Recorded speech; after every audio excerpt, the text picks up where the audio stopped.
Direction tout d'abord Paris pour la COP 21, fini les discours et les bonnes intentions pour ce sommet sur le climat dans la capitale française qui a accueilli depuis hier les délégations du monde entier. 150 chefs d'État ont fait le déplacement. Vous voyez là à l'image ici Xi Jinping de la Chine, Barack Obama, vous le verrez aussi, des États-Unis, John Dramani Mahama du Ghana, Faure Gnassingbé du Togo. Le chef de l'État, vous le voyez, sera salué à son arrivée au Bourget par la ministre française de l'écologie, Ségolène Royal. Elle recevra ensuite le président nigérien, Mahamadou Issoufou. Je vous le disais, 150 chefs d'État et de gouvernement ont donc fait le déplacement de Paris pour ce sommet sur le climat. A noter que le président Faure Gnassingbé prend une part active aux travaux dans la capitale française pour cette COP 21. Aimé Abalo pour le compte rendu.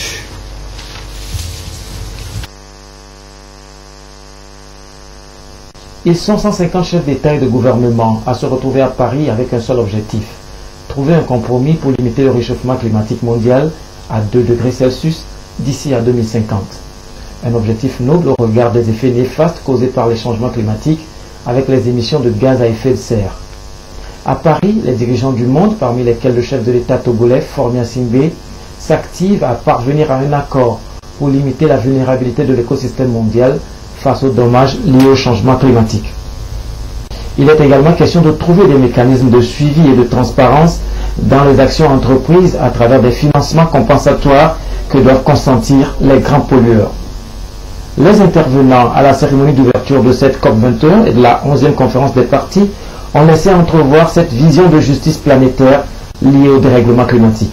Le président français François Hollande a indiqué que les conditions doivent être réunies pour parvenir à un accord d'ici le 12 décembre prochain. Pour sa part, le secrétaire général de l'ONU Ban Ki-moon a exhorté les dirigeants à choisir la voie du compromis, du consensus et de la souplesse, car cela représente l'intérêt national de chacun des pays. Les responsables de la Banque mondiale, conscients de l'enjeu de la question environnementale, ont organisé une table ronde sur le thème « Accélérer un développement résilient au changement climatique et à faible émission de carbone ». Échange fructueux auquel a pris part le président Faure Gnassingbé aux côtés de ses pairs. Il a fait des propositions concrètes qui ont tourné autour de la lutte contre l'érosion côtière, la promotion des énergies renouvelables et le financement des projets dans le contexte des changements climatiques. Aujourd'hui, le Togo et le Bénin importent plus de 80% de leur énergie du Nigeria et du Ghana, qui eux-mêmes sont aujourd'hui en déficit.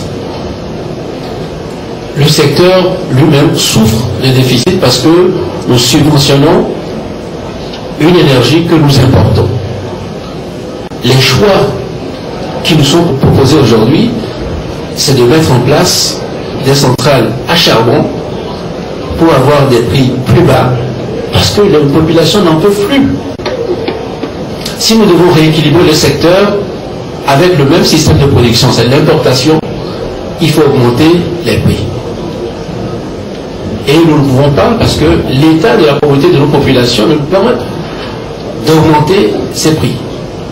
Et qui va aujourd'hui nous dire de faire autrement si il n'y a pas une prise de conscience de tout le monde pour que des pays qui sont dans notre cas puissent être aidés?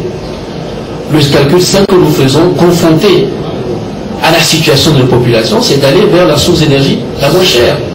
Quant à la pollution, c'est une responsabilité collective, on peut se dire qu'on verra. Donc c'est pour cela que j'apprécie cette initiative qui est prise, parce que je pense qu'elle sera une réponse immédiate à des problèmes qui en avaient besoin depuis quelques années déjà. Deuxièmement, la résilience des populations, notamment les villes, les bâtiments.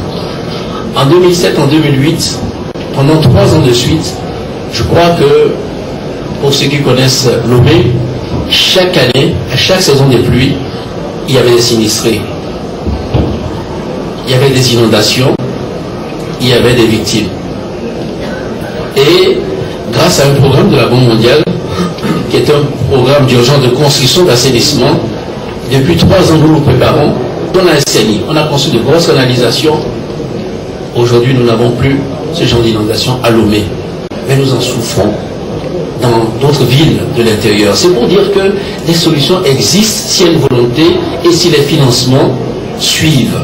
On peut faire face aux effets du changement climatique si on agit. Et c'est de l'action dont nous avons besoin aujourd'hui. Les ressources qui sont consacrées à ces programmes sont insuffisantes. Il faut faire plus, il faut faire mieux. Et le troisième exemple, et j'en finirai, nous avons un programme sous-régional. Donc c'est la construction d'une route côtière qui part d'Abidjan jusqu'à Lagos. Et ce programme, je crois, est réalisé par la Banque mondiale, la Banque africaine de développement.